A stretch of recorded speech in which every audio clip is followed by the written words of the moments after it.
was Geet. You're looking rather crispy today.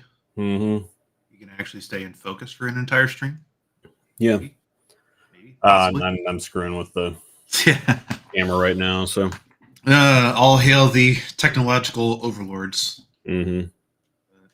Yeah. I think we have some good news. It's better news than we had 2 weeks ago.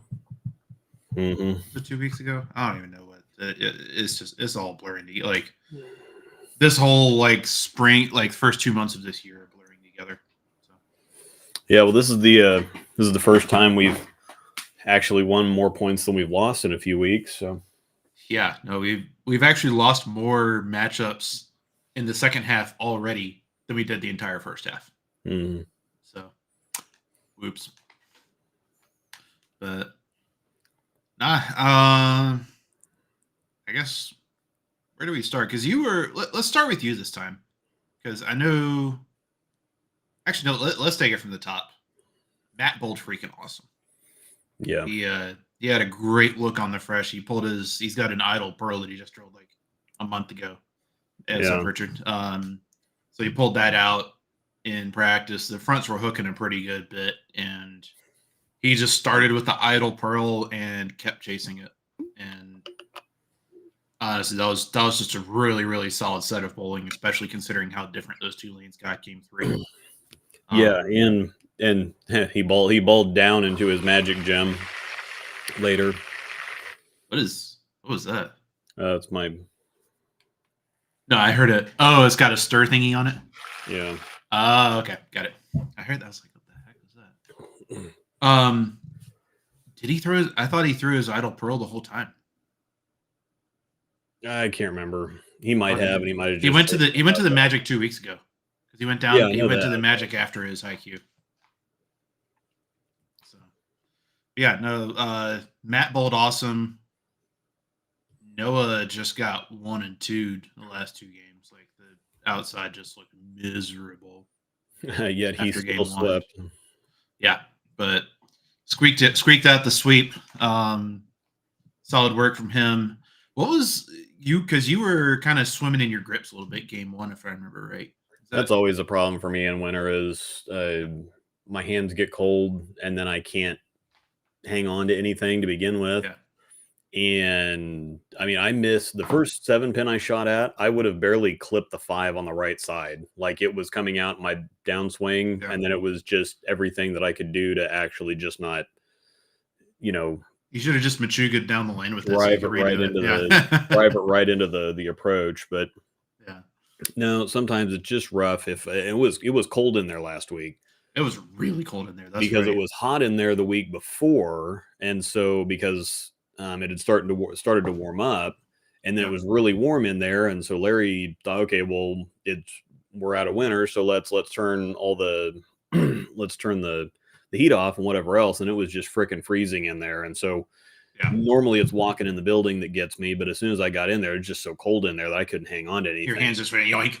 Yeah, I just couldn't hang on to anything to begin with, and then once I actually could, I was just mechanic stuff is wonky right now, and I think I've got it figured out. But I was talking to Trevor about this when he was over at the house the other day getting something done, and but I'm trying to work on like a Bill O'Neill or Tom Hess type of game, where it's just simple, versatile, kind of square your shoulders up and just kind of pop it out there and let it walk. And especially, I don't want to try to, not that I'm going to have any kind of a power game, but I don't want to try to work into some kind of a higher rev power game just to, as I'm on my way to 50 and going to start slowing down again. And so I'm already kind of looking at, okay, working with what I have, work into the old guy game type of thing. And if I can be bowling like Tom Hess when I'm his age, then or just have that type of game, to where it's nothing that as long as you make shots, you'll be fine. Yep. But you just can't square your shoulders on the right side or the left side. And that's something that keeps getting me, is that on the right side, you can kind of stay a little bit more, squared up. You don't necessarily and I don't want to get too far off topic here, but it pertains. Yeah, it does. It still makes sense for this. But even somebody like Matt McNeil, who does nothing to the ball, is completely sideways.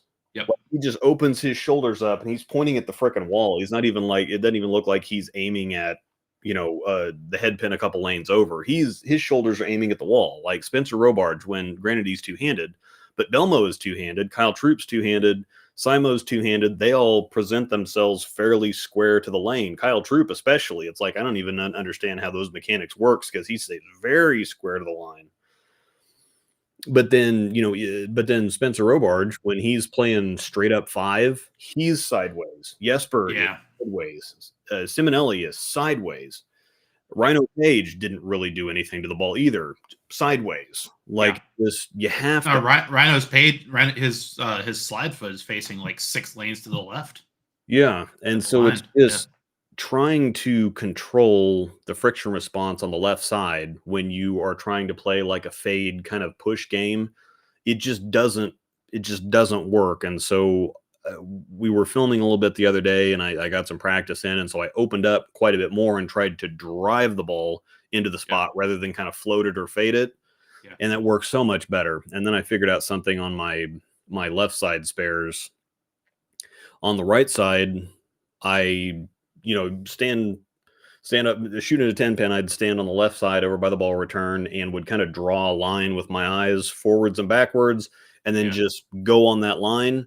But I also look at the foul line too, because it's the easiest, especially when you're shooting a spare. The easiest thing to hit is the target's closest to you. And as long as I was oriented right, lay the ball down on 5, I'd get the 10 every time. Yeah.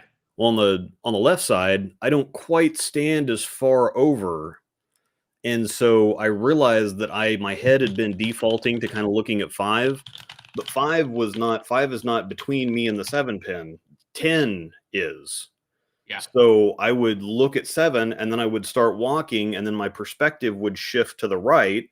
And so that's the flag, either dump. And so then you're too far right of where you're trying to hit. Yeah. And so it was screwing just my head, defaulting was screwing my perspective. And so that's why I always felt like I was, rolling my hand over the top of it, because my perspective is this way, but I'm looking this way, but I know that I need to throw the ball that way. And so it was just, my head keeps getting crossed up. So either dump it straight off my hand, or I roll my hand over the top of it. And so, I mean, when you get that extra 2 or 3 away with your feet from where you need to be laying the ball down for the trajectory you're seeing in your head, that's going to create all kinds of mismatches of your body trying to do like 5 different things all at once in varying degrees to kind of compensate for that. Yeah, so it makes complete sense. Yeah, I've spent a lot of time kind of refining my own spare shooting with that in mind, of like, I'm not like trying to figure out what I can repeat consistently without having to do a bunch of redirection nonsense. Yeah. And then from there, that's how I figure out like where I need to be standing and looking for various spares. Like that's kind of how I built my spare shooting system, especially for when I'm bowling on flatter stuff.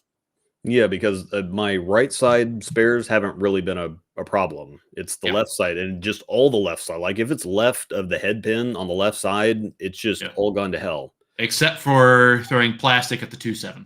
Yeah, yeah. That you are like, like I did get that figured out. I will bet my bank account on you making that every single time. Yeah, I did drill a new spare ball last night, by the way. I got one of the RG, the Roto Grip spare balls. Oh yeah, the black mix one, essentially. Yeah. It's a black mix that looks cooler. Mm-hmm. Because I think just in combination with me not throwing it great, and then I really do, and I figured what I like about that 78 out is because I like it for right side spares on tougher stuff, because I can kind of walk at that direction. It's a little bit more stable. Yep. On the left side, it doesn't. Now, if I have my angles right, but at the same time, it just is a little. But it was making it be a little too perfect almost for your 7 minutes. Because on the left side spares just are not great. But on the right side, I've got a nice blend between, if I have like a sleeper, I can walk the 78 into it. Yeah. And it's going to be getting some kind of positive traction versus plastic, which is just going to hit a pin and deflect a lot more. You could like just nick the surface of your retro roto spare with like 4,000 or Yeah, something. I might do that. I might do that too, especially, and we'll see Yeah. tonight. I'll take the Yeah. get the hard shine off of it, but Yeah, exactly. Just get the gloss off of it and kind of let it lean into that stability a pinch more that you get from the polyurethane cover. mhm. So yeah, it makes sense. But yeah, no, But it's kind of happy what with that. you said something that I've been working on quite a bit as well, and you kind of touched on this a little bit, is the idea of kind of sitting back on it with your swing shoulder Mhm. and using that as a point to drive through instead of shouldering over the top. And Well, and see, that's that's been something huge for me as well, is kind of using that as a way to create positive leverage without forcing it with your upper body essentially. and that's something Yeah, else that you had told me that you noticed the other day. It's like where you're really closing with your yeah, shoulder, it's like you're really pulling with it. And I'm like, well, I'm not trying to, and I can feel yeah, it kind of happening. But then I have some other thing where I kind of corkscrew my hand. But if I'm square with the line, I've got to kind of wrap my arm around my body back this way, yeah. and then I can't get back through it. And so It's all systemic. Yeah, it's just one of those things. It's probably my shoulders are a lot more close, and that's one thing that people have a hard time getting sometimes, is that what it feels like isn't, or what it looks like isn't what it feels, or those two things can be different quite yeah, often. very What much it so. looks like versus what it feels like. And so when you try to correct something, people need to overcorrect a little bit, because you can feel like you really change things, and Yeah, not much looks that different. So yeah. Most of my, but just to kind of dovetail off of that, I'd say probably about half of the used space total on my phone is videos of myself bowling, mhm. because video review is just that important to be able to kind of, like, sure, working, knowing what you're feeling is important, but correlating what you're feeling to what reality is Mhm. even more important. And so it's kind of, I do a lot of focus in my own practicing of making sure that what I'm feeling and what I think I'm seeing at the foul line are actually correlating with what I'm actually doing and what the ball's actually doing. And if it's not, then that's kind of a clue that I need to focus on some things, recalibrate those a little bit. So, yeah, now that we've spent 13 minutes of this stream talking about bowling, but not bowling, Mhm. um, my night was really, really weird because we were on 1 and 2, which historically I have not liked that pair at all. Mhm. And I actually started out using 2 balls, 2 lanes. I was playing them roughly the same. I was using a theorem on the left lane and my absolute power on the right lane. The power kind of getting through the sludge in the front's a little easier and not going insane on friction too much. Mhm. And front 9, puke 10 for 279 game 1. The puke 10 was my fault. No worries there. And then game 2 was front 5, 4-7-10 on what was a decent shot. And then double and a 8. Then I 7-10 on my first shot in the 10th. Shot 231, but I had 265 going in. So, like, if I go 9 spare strike in the 10th, we win that game. Yeah. And so that stung. It was like, I knew I needed to make a change. Committed, made a good shot, and that it is what it is. And then game 3, I think I split 3 times in 4 shots, and then had to throw the back 5 to save 190. So it was just game 3. They blew open a lot more than I realized, and I think I just really got behind the moves. And once I got far enough left and kind of inside in faded the theorem on both lanes, it was fine. But it took me too long to get there.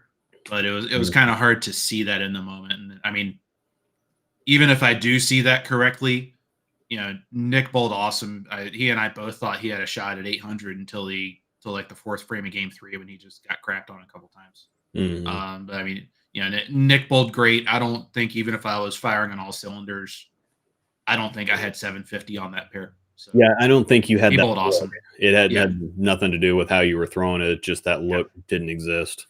yeah. And I was actually really, really happy with the physical side of my bowling last week. We had talked about kind of simplifying everything and just finding ways to be comfortable and do what I'm comfortable doing, and you know chase what I like to see. And that's kind of all there is to it. So I Mhm. feel like I did a good job of that. I just got to see that game 3 transition a little more, especially when Matt's hooking it that much. So, onwards to this week. This is where our season gets a little bit spicy, I feel like. So we got Johnny Clark's team tonight. And this was the week last half where you just couldn't get anything to hook game 3. I think you 2-pinned like 4 or 5 shots in a row and you bowled Johnny's team in all session. Jim, let me see.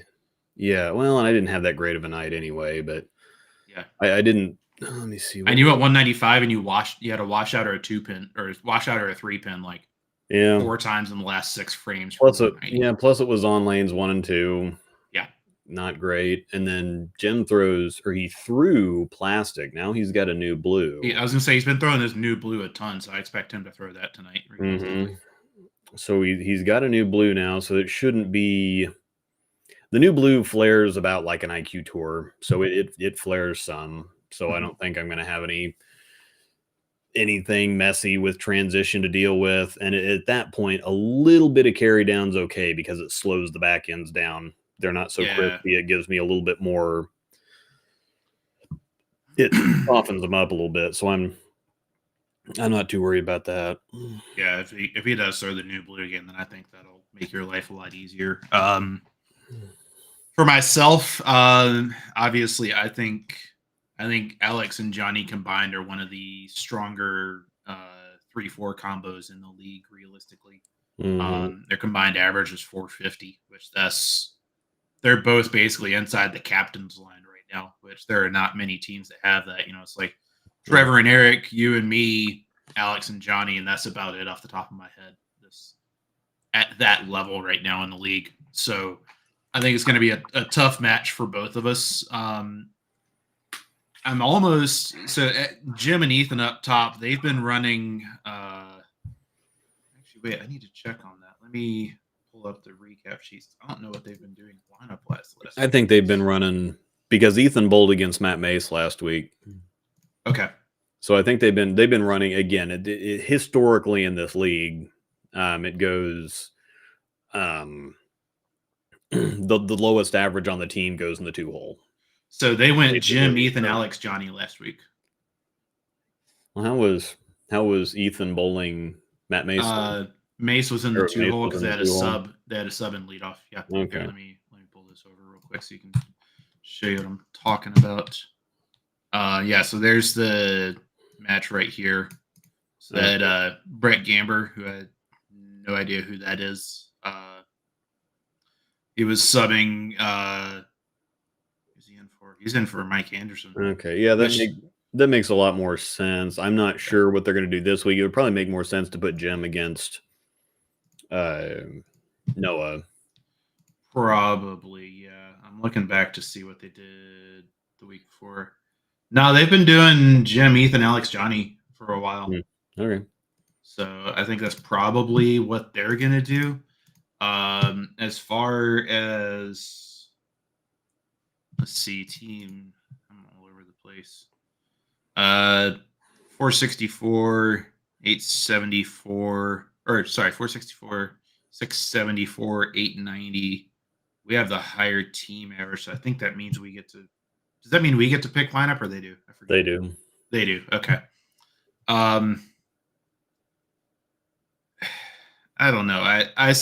Johnny strikes me as the sort of guy who's just going to kind of do what he does. Mm-hmm. At the same time, you and me versus Alex and Johnny, it feels like there could be a little bit of an advantage to think about matchups, but at the same time, this could be kind of a situation similar to when we bowled Tennyson in the first half. Yeah. And just kind of see how that goes. Just kind of do we try and play the game or do we accidentally overthink ourselves out of it? Yeah. So, yeah, well, I guess we'll just kind of have to see what happens. But, yeah, probably just roll with what we've got and just call it good. And whatever happens, happens. Johnny's teams, they're going to play us tough, I think. Yeah. It'll be a grind, I suspect, because 3 and 4 is actually the lowest scoring pair in the league at this point by a fairly decent margin. With that said, it's also been a really good pair for us as a team. almost a 220 team average, and taken about 2/3 of our points, which has been actually a little bit, that's right about. It's been a not good pair for everybody else, though. So yeah, the pair's been an absolute dumpster fire for everybody else, and Johnny's team has been kind of around league average or so.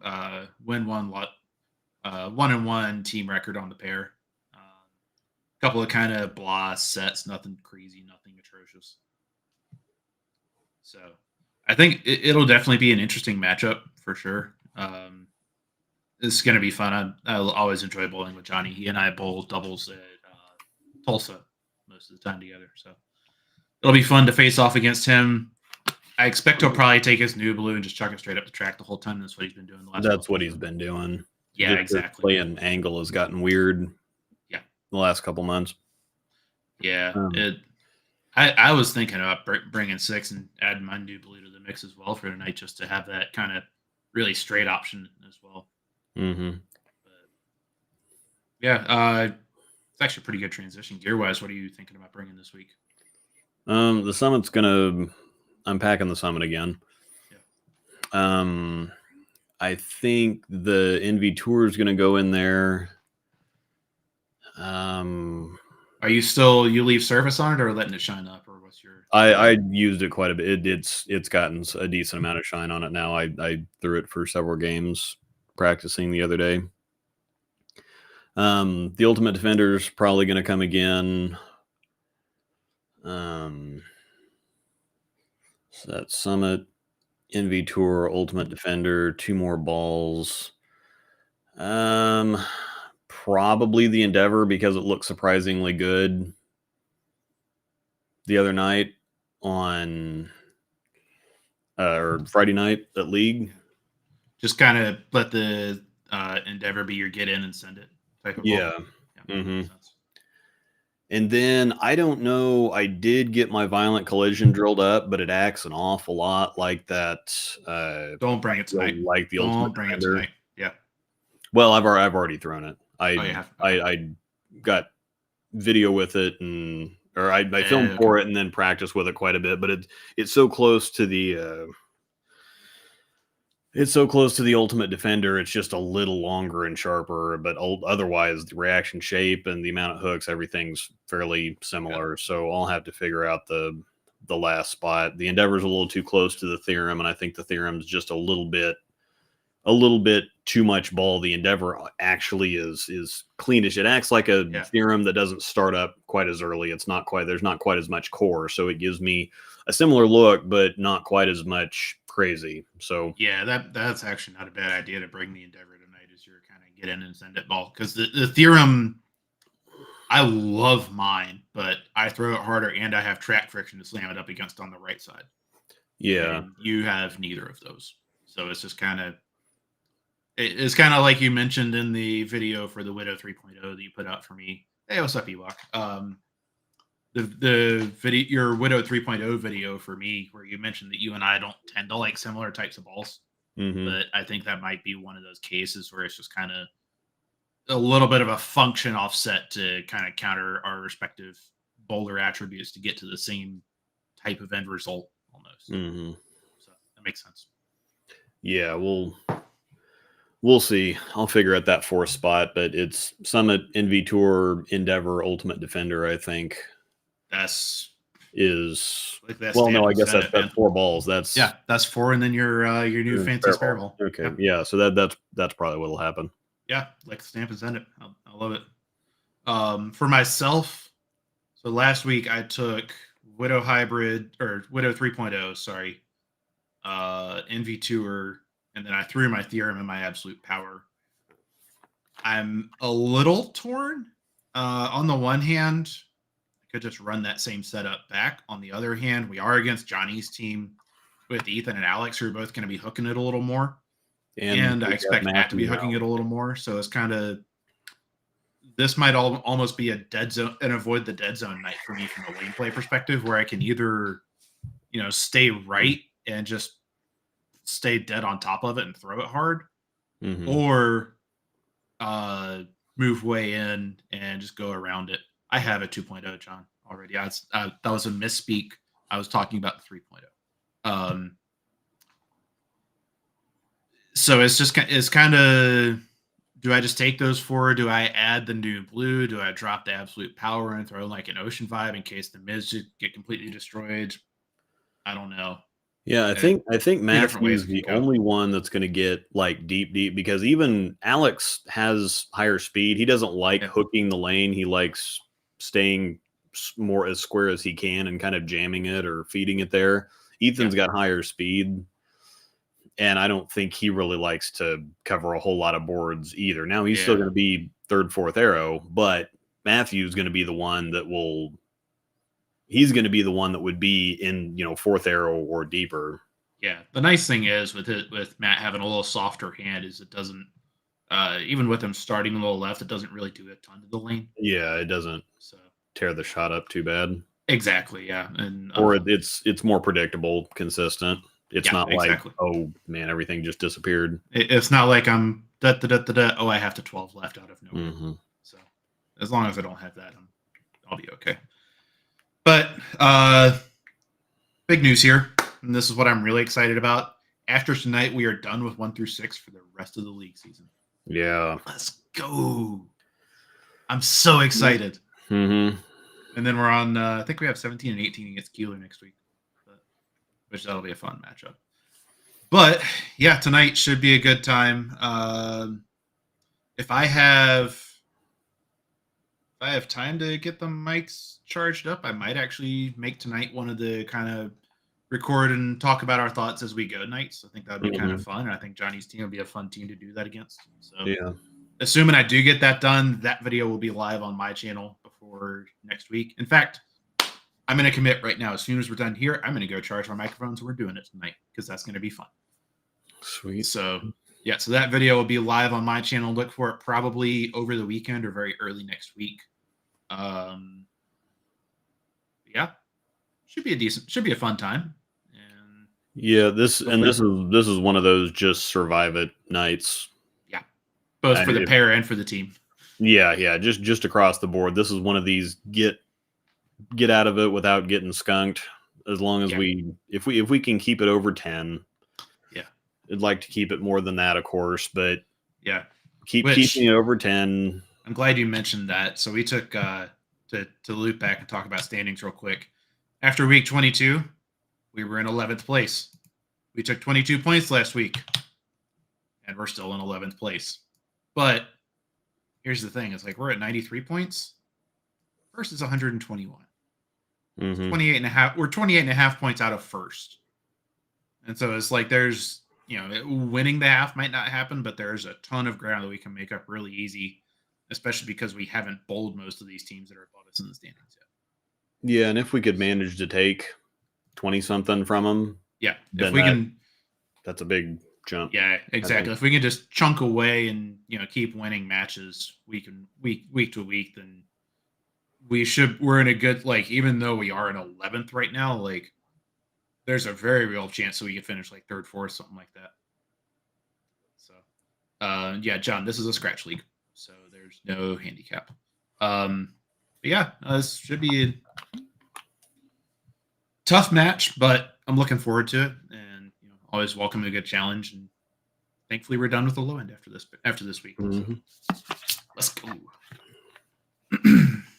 But anywho, I'm umming a lot, which means I don't have anything else to say. So yeah, no, I think we're pretty good. Yeah, cool. So cool. Yeah, if we can, this will be a week to try to get through without too much damage. Yeah. So yeah, we should be all right. It says connection lost. Can you still hear me? Yeah, you're a little glitchy, but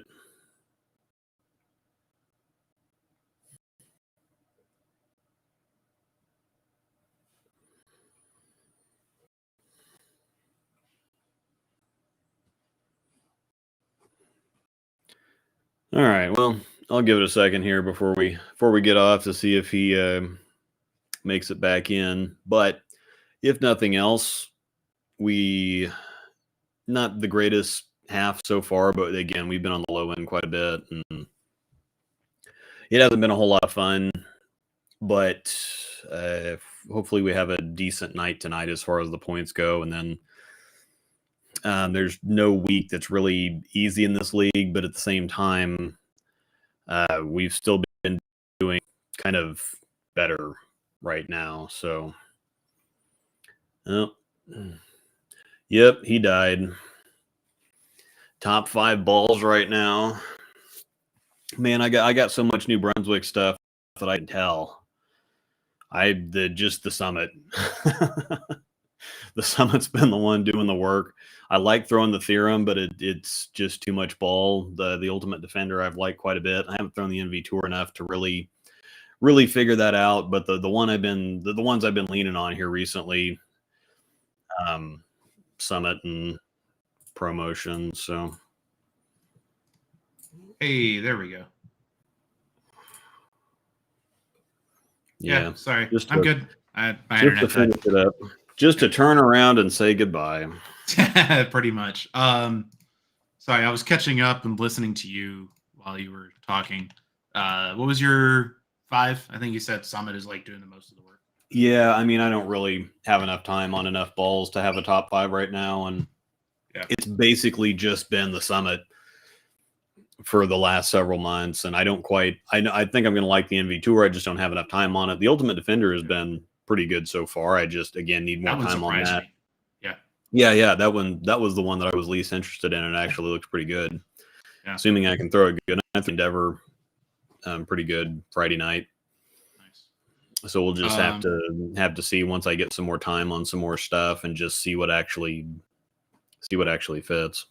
Yeah, no, that makes sense. I think mine right now, NV Tour, I mean, my kind of top half is feeling really good in my bag. NV Tour, I mean, I think my bag that I've been taking the last few weeks for league is pretty solid, honestly. NV Tour, Theorem, 3.0. Weak ball is kind of a little bit of a merry-go-round at the moment. If I was going to pick one going in blind, it'd probably be a Kinetic Cobalt, but that ball doesn't really work that great at Royal for me for some reason. So, the Scorpion Low Flare. Yeah, that's probably on the list as well. Yeah, that ball is nasty. Pretty good so far. So, yep. Mine switch. You kind of being the canary in the coal mine for me, I think made that ball a lot better because I shined mine up before I even drilled it, and it's been great. Yeah, mine was pretty chewy out of the box. So yeah. And Hutch, hope you're doing good, dude. Actually, I might wear one of your shirts tonight for league, so maybe I can bring you a few strikes. So, I need to get one of them chamois.